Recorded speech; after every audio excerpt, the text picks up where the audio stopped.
आइए आज हम एक भारत के ग्रंथ के दर्शन करते हैं, चरक संहिता के। आपने नाम तो सुना होगा, आपने तो, हम सब ने सुना तो यही है कि अपने यहाँ भारत में कोई ज्ञान विज्ञान नाम की चीज़ थी नहीं। भारत में कोई आविष्कार नहीं हुआ, भारत में कोई नई चीज़ पैदा नहीं हुई कभी पर। भारत के अंदर तो अनपढ़ गंवार लोग रहते थे, भारत में तो हम अनपढ़ गंवार रहते थे। लेकिन आज हम आपको दर्शन करवा रहे हैं कि हमारे पूर्वज कितने बड़े वैज्ञानिक थे, कितना बड़ा विज्ञान हमारा था। ये चरक संहिता का एक पार्ट है, ऐसे दो पार्ट है, इसके दर्शन आज हम कर लेते हैं। देखिए, मैंने भी इस लॉकडाउन से पहले कभी चरक संहिता को खोल के नहीं देखा, लेकिन अब इस लॉकडाउन में जब कोरोना के कारण हजारों लाखों लोग मर रहे थे और इस कोरोना के कारण जब मरते हुए लोगों के बीच में हमने जो काढ़ा पिया, जो गिलोय पी, जो अश्वगंधा लिया, जो तुलसी ली, उससे जो लाभ हुआ, तो मन में ये आया कि कुछ ना कुछ तो हमारे अंदर विज्ञान रहा है। तो इसके बाद मेरा मन आया कि एक बार ये जो चरक संहिता, सुश्रुत संहिता की बहुत बातचीत होती है, तो एक बार देखें तो सही इसमें क्या है। तो अपने पतंजलि योगपीठ में पूज्य आचार्य जी, परम पूज्य स्वामी जी महाराज के आशीर्वाद से लाइब्रेरी के अंदर पूरी दुनिया की जितनी आयुर्वेद की पुस्तकें हैं वो सारी हैं। तो इसमें मैंने लाइब्रेरी से एक पुस्तक इश्यू करवाई कि चलो मैं इसके कम से कम, मैं वैद्य नहीं हूं, मैं डॉक्टर नहीं हूं, लेकिन हमारे पूर्वजों ने इस चरक संहिता में लिखा क्या है, क्या इसमें कोई ज्ञान विज्ञान की बात है, क्या ऐसे ही ये कोई अनपढ़ गंवार व्यक्तियों ने कुछ भी लिख दिया। तो इसके लिए मैं ये बुक इश्यू करवाई और मेरा मन हुआ कि मैं इसको देखूं। और आपको जानकर आश्चर्य होगा कि पतंजलि में लगभग 38 लाख आयुर्वेद के पन्ने जो पांडुलिपियों में थे उनको डिजिटलाइज करने का काम किया है। तो ये चरक संहिता के देखिए पन्ने पलटते हैं। अब ये चरक संहिता एक है। अग्निवेश तंत्र के नाम से पहले एक पुस्तक होती थी, उस अग्निवेश तंत्र नाम की पुस्तक को चरक ने चरक संहिता के रूप में कंपाइल करने का काम किया था। अब ये चरक एक व्यक्ति थे या एक पूरी उपाधि होती थी, जैसे अपने यहां कोई उपाधि होती है ना, साइंटिस्ट की कोई उपाधि होती है या कोई पद होता है, तो उस पद में क्या है, हर 10, 20, 50 साल में व्यक्ति बदलते रहते हैं, लेकिन अनुभव जुड़ता चला जाता है। तो ये उपाधि भी हो सकती है। ये कुछ लोगों का ऐसा मानना है कि ये चर ऐसे घूमने फिरने वाले लोगों को कहा जाता था जो घूम फिर कर ट्रीटमेंट देते थे, और ट्रीटमेंट देते देते उनको जो नई औषधियों का, जड़ी बूटियों का अनुभव का पता लगता था, उसको कंपाइल करते चले जाते थे। मतलब क्या है, आधुनिक विज्ञान की भाषा में कहें तो वो ऐसे वैज्ञानिक होते थे जो घूम घूम कर लोगों का इलाज करते थे और वहां उनकी जानकारी में जो क्लिनिकल कंट्रोल ट्रायल, जो स्टडी होती थी, उसको लिख लेते थे और उस स्टडी के आधार पर फिर उसको कंपाइल करके उसके दूसरों लोगों को सिखाते और बताते थे। ये आचार्य विद्याधर शुक्ल जी हुए हैं। तो चरक संहिता के अलग अलग टीकाएं निकली हुई हैं। अलग अलग लोगों ने, चक्रपाणी जी से लेकर बहुत से विद्वानों ने चरक संहिता को अपने अपने शब्दों में लिखा है। तो ये जो हमारी चरक संहिता है, आचार्य विद्याधर शुक्ल और प्रोफेसर रविदत्त त्रिपाठी जी की लिखी हुई है। प्राक कथन इसमें आचार्य प्रियव्रत शर्मा जी ने, चौखंबा संस्कृत प्रतिष्ठान ने इसको पब्लिश किया है।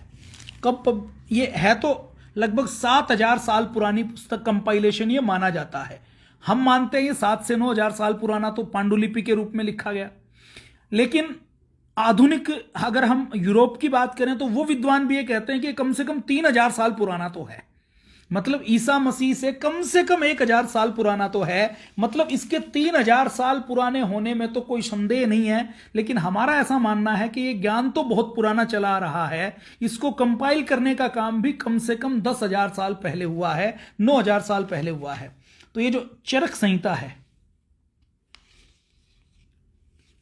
इसमें क्या क्या दिया गया है, इसमें देखिए मुख्य रूप से 8 इसमें अलग अलग, मैं अध्याय तो नहीं कहूंगा, इसके 8 अलग अलग खंड हैं। सूत्र स्थान, इसमें मौलिक सिद्धांत दिए गए हैं आयुर्वेद के। निदान स्थान, इसमें रोग निदान कैसे करना है, मतलब पहचान कैसे करनी है। विमान स्थान, प्रमाण विज्ञान। शरीर स्थान, शरीर विज्ञान। इंद्रिय स्थान, अरिष्ट विज्ञान। चिकित्सा स्थान, चिकित्सा के बारे में। कल्प स्थान, भैषज्य कल्पना, संशोधन चिकित्सा। सिद्धि स्थान में संशोधन चिकित्सा। और इसके अंदर 120 अध्याय हैं।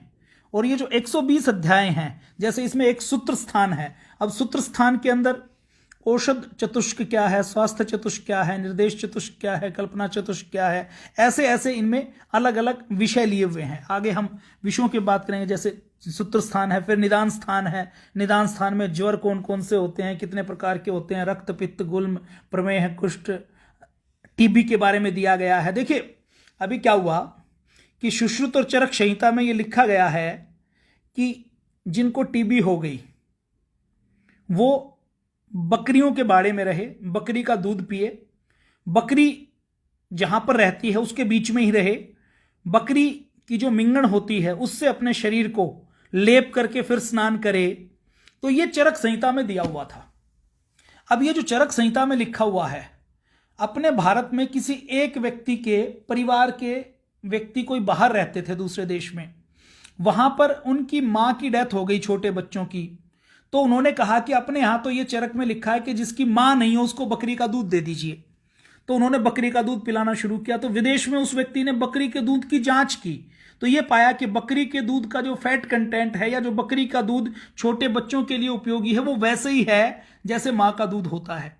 कुछ रूपों में मां के दूध की बराबरी तो नहीं कर सकती, लेकिन फिर उन्होंने दूसरी बात एक की कि टीबी के रोगियों के ऊपर यह कहा है कि टीबी के रोगी को बकरी का दूध पीना चाहिए, बकरी के बाड़े में रहना चाहिए। तो उन्होंने एक टीबी के रोगी को के ऊपर यह प्रयोग करवाया। तो यह प्रयोग करवाया तो यह पाया गया कि बकरी के दूध में ऐसे गुण हैं कि वो टीबी जिस कारण से होती है, जिस जीवाणु के कारण से होती है, उसको मारने का काम करते हैं। तो ये विमान स्थान है, फिर शरीर स्थान है, फिर इंद्रिय स्थान है। और थोड़ा सा आगे देख लेते हैं। चरक संहिता के ये अलग अलग स्थान हैं, मौलिक सिद्धांत हैं, फिर युक्ति संगत सिद्धांत हैं। देखिए मैं कोई विद्वान नहीं हूं, मैं तो आप ही की तरह एक जिज्ञासु हूं और मन में ये आता है कि क्या वाकई हमारे पूर्वजों को कुछ आता था या ऐसे ही अनपढ़ गंवार थे। तो ये देखिए सूत्र स्थान में चरक संहिता कैसे हुई, क्या ऋषि परिषद होती थी। आज की जो विज्ञान की कॉन्फ्रेंस होती हैं, साइंटिस्ट की कॉन्फ्रेंस होती हैं, या फार्मा लॉबी की कॉन्फ्रेंस होती हैं, डॉक्टरों की कॉन्फ्रेंस होती हैं, वो कॉन्फ्रेंस तो केवल प्रायोजित की जाती हैं किसके द्वारा, फार्मा कंपनियों के द्वारा। और वहां पर जो निर्णय किए जाते हैं वो रोगी को ठीक करने वाले नहीं किए जाते, वो रोगी को बीमारी से बचाने वाले नहीं किए जाते। वहां पर जो निर्णय किए जाते हैं वो निर्णय तो वो किए जाते हैं कि रोगी कैसे बढ़ें। मतलब आज डायबिटीज के भारत में 5 लाख रोगी हैं तो इनको 10 लाख कैसे बनाएं। आज डायबिटीज की रेंज 120 है तो उसको 110 कैसे किया जाए ताकि 10 करोड़ रोगी और बढ़ जाएं। आज डायबिटीज के टेबलेट यदि 1 करोड़ बिकती हैं तो 2 करोड़ की सेल कैसे की जाए। ज्यादा हार्ट के अंदर स्टंट कैसे डालें, ज्यादा घुटने कैसे बदलें, जैसे किडनी कैसे बदलें, इसके ऊपर चर्चा होती है। मान लो कॉन्फ्रेंस जो होती है ना, वो बीमारी को दूर करने के लिए नहीं होती, कॉन्फ्रेंस होती है रोगियों की संख्या बढ़ाने के लिए और दवाई बेचने के लिए। तो हमारे पुराने समय में भी ऋषियों की परिषद बैठती थी, मतलब वैज्ञानिकों की परिषद बैठती थी। अब देखिए मैं अभी एक एक बात करूंगा। तो आत्रेय ऋषि हुए हैं, भारद्वाज जी ने यह ज्ञान आत्रेय जी को किया। आत्रेय पुनर्वसु जी के 6 शिष्य थे, उन्होंने 6 शिष्यों को यह ज्ञान दिया। फिर अग्निवेश जी ने, जो उनके बहुत मेधावी शिष्य थे, उन्होंने इस ग्रंथ का निर्माण किया और अग्निवेश तंत्र दिया। ये अग्निवेश तंत्र जब समय के साथ लुप्त हो गया था तो इसको चरक ऋषि ने इसको कंपाइल करके चरक संहिता का रूप दिया। अब इसमें आयु क्या है, आयुर्वेद क्या है। देखिए आज आप देख रहे होंगे, हम कई बार हमारे जो पढ़े लिखे लोग हैं ना, वो क्या करते हैं, वो कहते हैं जी आयुर्वेद में आज आयु, आधुनिक विज्ञान ने, एलोपैथी ने आयु बहुत बढ़ा दी है, दीर्घायु हो गए हैं। पहले हमारी जो औसत आयु थी वो 50 साल थी और अब देखो एलोपैथी का कितना बड़ा चमत्कार है, डॉक्टरों का, हॉस्पिटलों का कितना बड़ा योगदान है कि अब हमारी जो औसत आयु है ना वो 70 साल हो गई।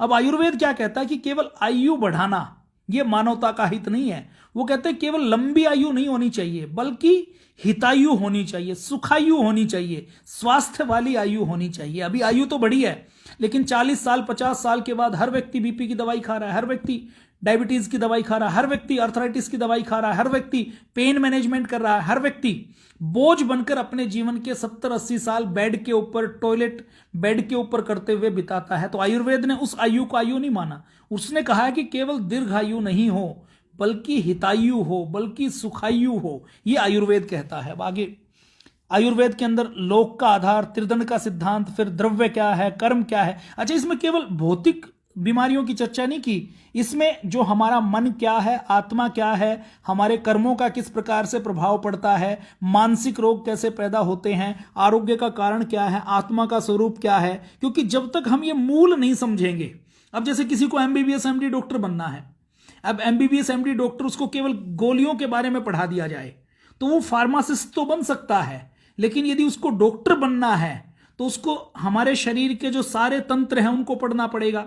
हमारे शरीर के अंदर स्किन के सेल से लेकर, स्किन के स्वरूप से लेकर, बाल के स्वरूप से लेकर, एक एक नस नाड़ी से लेकर, हार्ट लीवर किडनी से लेकर सारी चीजों का पोस्टमार्टम करके उसको सिखाया जाता है। वो नहीं सिखाया जाए तो फिर उस डॉक्टर को झोला छाप डॉक्टर कहा जाता है। मैं अगर आयुर्वेद की दृष्टि से कहूं तो जितने ये जो आधुनिक पढ़े लिखे डॉक्टर हैं ना, ये झोला छाप डॉक्टर हैं। क्यों? क्योंकि इनको शरीर तो पढ़ाया गया, लेकिन शरीर के पीछे चित्त, मन, आत्मा, हमारे कर्म, हमारी बुद्धि, हमारा अहंकार, इसके स्वरूप को नहीं पढ़ाया गया। तो आरोग्य का कारण क्या है? आत्मा विकार रहित है या विकार युक्त है? रक्त, वात, पित्त, रक्त क्या, कफ क्या है, ये इसके बारे में, फिर रस के बारे में, प्रयोजन के बारे में, दोष के बारे में, ये केवल एक स्थान की चर्चा चल रही है। द्रव्य कौन कौन से हैं, द्रव्यों के समूह कौन कौन से हैं, दूध कौन कौन से हैं। उस समय महर्षि चरक ने गाय का दूध क्या करता है, भैंस का दूध क्या करता है, इसके बारे में डिटेल में बताया है। औषध कौन कौन सी हैं, वैद्य कैसा होना चाहिए, अज्ञानी वैद्य से कैसे बचना चाहिए, जो छद्म वैद्य हैं, जैसे आजकल भी कुछ नकली डॉक्टर होते हैं ना। अच्छा, केवल झोला छाप डॉक्टर नकली नहीं होता, जिसके पास वैलिड डिग्री है, लेकिन डिग्री होने के बाद भी जो मरीज के पेट में तौलिया भूल जाता है, डिग्री होने के बाद भी ऑपरेशन की जरूरत नहीं होती है लेकिन ऑपरेशन करता है, तो उसको आप क्या कहेंगे? उसको आप अच्छा वैद्य डॉक्टर कहेंगे कि उसको छद्म डॉक्टर कहेंगे? उसको छद्म डॉक्टर कहा जाएगा। फिर रोगी से कितना शुल्क लेना है, फिर ये अलग अलग विरेचन के कौन से पदार्थ हैं, फिर अलग अलग यवागु कौन कौन से हैं, फिर इसके साथ साथ ये अलग अलग लेप किस प्रकार से बनते हैं, फिर उसके बाद महाकषाय कौन कौन सी औषधियां हैं, कौन कौन से रस हैं, फिर अलग अलग प्रकार के महाकषायों का वर्णन है। उसके बाद आहार के बारे में बताया है कि आहार और कैसे पाचन की अग्नि काम करती है, आहार की मात्रा क्या है, प्रतिदिन कितना आहार करें। ये इन्होंने कैलोरी तो इन्होंने कंपेयर करने के लिए इसके जो भाष्यकार हैं इन्होंने लिखी है। फिर उसके बाद शरीर का संगठन क्या है, फिर अलग अलग दोषों के स्वास्थ्य व्रत क्या है, सुबह उठकर कैसे हम करें, धूम्रपान के बारे में, नस्य के बारे में, अंजन के बारे में, दांत धोने के बारे में जो महर्षि चरक ने लिखा है वो लिखा है। फिर जैसे अभी कोरोना से बचने के लिए देखिए अभी एक नई बात आई है। नई बात क्या आई है कि कुछ लोग कहते हैं जी आयुर्वेद के अंदर तो इंजेक्शन नहीं है, एलोपैथी के अंदर तो इंजेक्शन है और इंजेक्शन से तो तत्काल राहत मिलता है। आयुर्वेद के अंदर भी इंजेक्शन होता है, लेकिन वो इंजेक्शन कैसे काम करता है? नाक के रास्ते काम करता है। वो इंजेक्शन कैसे करता है? आयुर्वेद के अंदर धूम्र चिकित्सा की एक बड़ी चर्चा आती है। वो धूम्र चिकित्सा भी वैसे ही काम करती है जैसे कि इंजेक्शन काम करता है। तो नस्य लाभ, अभी जो मैं आपको बात बता रहा था कि भारत बायोटेक और वैक्सीन वाली कंपनियां क्या कहती हैं कि अभी हम जो वैक्सीन बनाएंगे ना वो इंजेक्शन से नहीं देंगे। कोरोना की वैक्सीन देने का सबसे अच्छा तरीका कौन सा है? नाक से देना, नेजल ड्रॉप के माध्यम से देना। तो ये हमारे आयुर्वेद में अणु तेल, नाक में रोज तेल डालें तो वो कैसे हमारे नाक के, कान के, सिर के मानसिक विकारों को दूर करता है, वो कैसे बनेगा, उसको कैसे डालना है उसके बारे में है। जीभ को कैसे साफ करना है, पैरों को तेल कैसे लगाना है, स्नान कैसे करना है, किस प्रकार से सुगंधित चीजों को धारण करना है, हमारे अलग अलग मल मार्ग है। अभी ये जो पश्चिम के जितने भी डॉक्टर हैं ये तो धोते भी नहीं है, ये तो केवल पूंछ लेते हैं, टिश्यू पेपर से पोंछ लेते हैं, और टिश्यू पेपर से पहुंचते हैं तो कितनी शुद्धि हो पाती है। हमारे यहां तो कैसे हमारे मल मार्गों को, मल मार्ग में उन्होंने पूरा बताया है कि जो पसीना निकलता है वो भी मल का मार्ग है, नाक भी मल का मार्ग है, आंख भी मल का मार्ग है, मूत्र भी मल का मार्ग है, हमारा जो मलाशय है वो भी मल का मार्ग है। ये इनके बारे में बताया गया है। उसके बाद फिर ऋतु के अनुसार कैसे आहार विहार करें इसके बारे में बताया गया है। अलग अलग ऋतुओं में कैसी चर्या हो, ऋतुओं में खान पान क्या हो, इसके बारे में बताया गया है। फिर हमारे वेग कौन कौन से हैं, छींक को, मल को, मूत्र को, अपान वायु को रोकना चाहिए कि नहीं रोकना चाहिए, इसके बारे में डिटेल डिस्कशन किया गया है। फिर व्यायाम कैसे करना है, कितना करना है, क्या खाना है, क्या नहीं खाना है, शरीर की प्रकृति क्या है, इसके बारे में बातचीत की है। इसके बारे में फिर अलग अलग हमारे कौन सी इंद्रियां हैं, कैसे वो विषय को ग्रहण करती हैं। मतलब वैद्य बनाना है तो वैद्य कोई अनपढ़ वैद्य नहीं होता था कि चूर्ण चटनी को घोट के दे दिया, उसको केवल शरीर की समझ नहीं दी है, उसको शरीर के साथ साथ मन की भी समझ दी है, आत्मा की समझ दी है, चित्त की समझ दी है। उसको बताया है कि हमारा शरीर कैसे काम करता है, हमारी इंद्रियां कैसे चीजों को ग्रहण करती हैं, फिर सद्वृत्त क्या है, हम कैसे।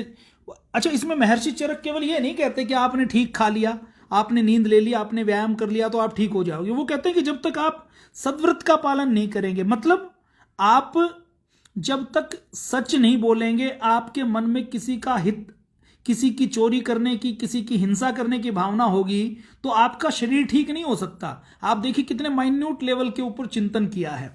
फिर वैद्य कैसा होना चाहिए इसके बारे में बात की है।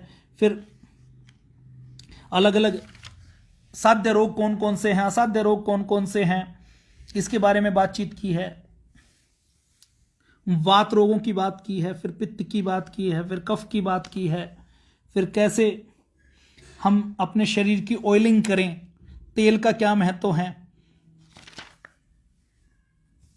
ये अभी मैंने लगभग आपको एक खंड दिखाया है, और मैं इस विषय का विद्वान नहीं हूं, मैंने इसको पढ़ा भी नहीं है पूरा, थोड़ा सा पढ़ा है। तो मेरे मन में एक बार आया कि मैं इसके पन्ने जरूर पलटूं अपने मधुमेह।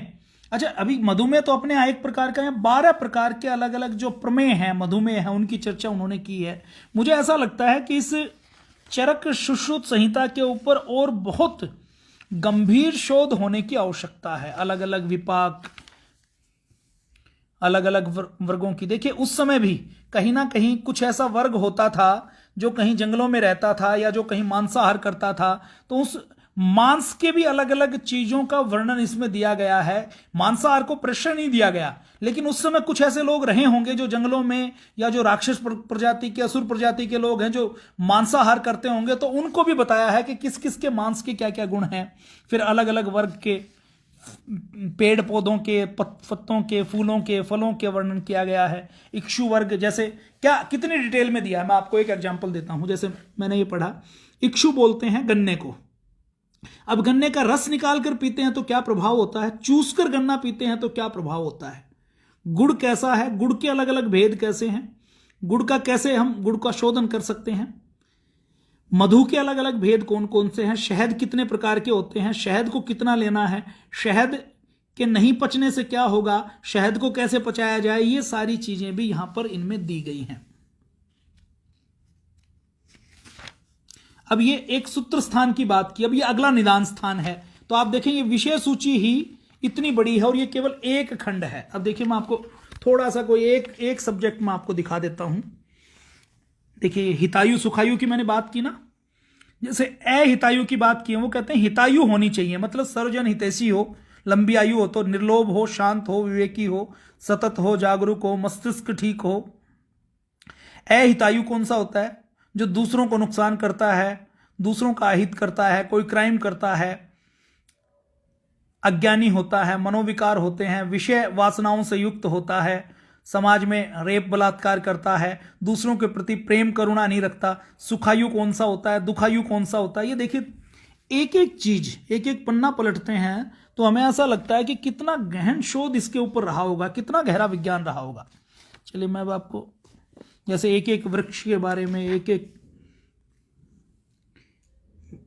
पंचकर्म के बारे में बड़ी बातचीत की है। आज देखिए, आज अधिकतर लोगों को या तो दमा अस्थमा है या किसी न किसी प्रकार के वात रोग जरूर हैं। तो वात रोगों के लिए तेल का प्रयोग करना, महर्षि चरक ने बहुत कहा है कि जब हम तेल का प्रयोग करते हैं, स्नेहन करते हैं, पंचकर्म का प्रयोग करते हैं, तो उससे वात रोगों का, वात का शमन होता है। तो ये हमें सीखने की आवश्यकता है। अभी हम इसका प्रयोग नहीं कर रहे। देखिए धूम्रपान करने का, ये धूम्रपान बीड़ी वाला नहीं, तंबाकू तो अच्छा, आज तो बड़ा खास दिन है। आज ही के दिन थॉमस रो नाम का एक अंग्रेजी गवर्नर था। गवर्नर तो क्या, अंग्रेज का एक लुच्चा लफंगा था जो भागकर आया। उसने जहांगीर के दरबार में ईस्ट इंडिया कंपनी का व्यापार करने का लाइसेंस लिया था, और वो जो थॉमस रो था वही अपने साथ तंबाकू लेकर आया था, निकोटीन लेकर आया था। उससे पहले भारत में ये निकोटीन और तंबाकू नहीं होता था जो बीड़ी सिगरेट में प्रयोग करते थे। तो अपने भारत में धूम्रपान तो होता था, लेकिन धूम्रपान किसका होता था, औषधियों का होता था। जब यज्ञ करते थे, यज्ञ करते थे, तो यज्ञ की औषधियों से वो दवाई नैनो रूप में होके इंजेक्शन के रूप में शरीर के अंदर जाती थी। सिर का भारीपन, सिर का दर्द, आंधा सीसी का दर्द, कान का दर्द, आंख का दर्द, खांसी, हिचकी, दमा, गला घुटना, दांतों की दुर्बलता, आंख नाक कान के अंदर दोष में पानी बहना, नाक से दुर्गंध आना, दांत में दर्द होना, अरुचि होना, अनुग्रह होना। अब ये मन्ना स्तंभ, कुंडू, किरमी, इसका मुझे भी अर्थ नहीं पता। चेहरे का पीला पड़ना, मुख से कफ निकलते रहना, स्वर भेद, गलगंडूशा मतलब टॉन्सिल बढ़ जाना, उपजीविका, सिर से बाल झड़ना, सिर का बालों का पीला पड़ना, बालों का गिरना, छींक आना, अति निद्रा, सुस्ती सी आते रहना, बुद्धि का व्यामोह, जड़ता, अति निद्रा आना, ये सारी चीजें, बाल, कपाल, श्रोत्र, त्वचा, चक्षु, जिह्वा, घ्राण तथा कंठ स्वर का बल अधिक हो जाना, मुख द्वारा धूम्रपान करने से ऊपरी हिस्से में रहने वाले लोग, विशेषकर सिर में होने वाले वात और कफ के रोग अधिक प्रबल नहीं होते। आप देखिए, धूम्रपान करने की बात की है। धूम्रपान कब करें, कैसे करें, किसका धूम्रपान करें? धूम्रपान से ये औषधियों का धूम्रपान की बात है। ये तरीके से किया जाता है कि नाक से लेकर मुंह से छोड़ा जाता है और मात्रा उसमें तय होती है और उसमें नशा नहीं होता, कोई किसी भी प्रकार से नशीली चीज नहीं होती। तंबाकू का धूम्रपान तो इसलिए बुरा है कि तंबाकू के अंदर निकोटीन होता है। तो ये मैंने आपको चरक संहिता के दर्शन करवा दिए हैं। अभी हमारे बहुत से ऐसे विद्वान भी होंगे, लोग भी होंगे जिन्होंने कभी जिंदगी में चरक संहिता के दर्शन नहीं किए, कभी सोचा भी नहीं कि चरक संहिता होती क्या है, चरक कौन थे, चरक क्या थे। तो मेरा मन आया, मेरे सामने मैं अभी, क्योंकि अपने यहाँ पर अभी एक मीटिंग थी, उस मीटिंग में बैठा हुआ था, तो मेरे सामने पुस्तक पड़ी थी, तो मैंने सोचा आज संडे है, चलो एक बार एक लाइव करके 10 मिनट का 15 मिनट का चरक संहिता के अपने कार्यकर्ताओं को, अपने जो भाई बहन है उनको दर्शन करवा देते हैं। आपको ठीक लगा हो तो आप इसको शेयर कर सकते हैं, और आपको कहीं आसपास मिले तो चरक संहिता को खरीद कर घर में जरूर रख लीजिए। आपका बेटा, आपका पोता, जब कोई व्यक्ति कहेगा कि हमारे पूर्वज अनपढ़ थे, हमारे पूर्वज अवैज्ञानिक थे, तो आप उत्तर दे सकते हैं, कम से कम बता सकते हैं कि देखो संस्कृत में ये चीजें जो लिखी हुई हैं इसके अंदर कितना गहरा विज्ञान छुपा हुआ है। बाकी तो भोजन बैठ के क्यों करना चाहिए, इसके ऊपर 1 घंटे बोला जा सकता है। खाना कैसा खाना चाहिए, खाने के बीच में पानी पीना चाहिए, नहीं पीना चाहिए, अलग अलग विषयों के ऊपर घंटों घंटों बोला जा सकता है। एक एक विषय के ऊपर चरक ने जो लिखा है ना, उसके ऊपर हजारों रिसर्च पेपर छप चुके हैं, हजारों क्लिनिकल कंट्रोल ट्रायल हो चुके हैं, और सब में इसमें जो बातें लिखी हैं वो 100% प्रमाणिक और सत्य निकली हैं। तो आज के लिए इतना ही। आपको अच्छा लगा हो तो इस पेज को लाइक कर सकते हैं। इस पेज के ऊपर आप वीडियो वाले सेक्शन में जाएंगे तो आपको कई पुराने वीडियो मिलेंगे जिसमें आंवले के बारे में, हरड़ के बारे में, गिलोय के बारे में बातचीत की है। तो आप उन वीडियो को चाहे तो देख भी सकते हैं, उनका लिंक लेकर आप व्हाट्सएप के ग्रुप में भी डाल सकते हैं। मुझे ये उद्देश्य नहीं है कि कोई मेरा चेहरा देखे, मेरा चेहरा तो इतना सुंदर नहीं है कि कोई देखे, पर उद्देश्य ये कि भारत के ज्ञान विज्ञान की पताका फहरनी चाहिए। लोगों को ये पता लगना चाहिए कि भारत कोई अनपढ़ और जाहिलों का देश नहीं रहा है। भारत के अंदर ज्ञान विज्ञान शिखर पर था, हम विश्व गुरु थे, हमने ज्ञान विज्ञान दिया है। ये भाव जन जन तक जाना चाहिए। इस उद्देश्य के साथ मैंने ये थोड़ी सी बातचीत रखने की कोशिश की है। तो जय हिंद, वंदे मातरम, भारत माता की जय।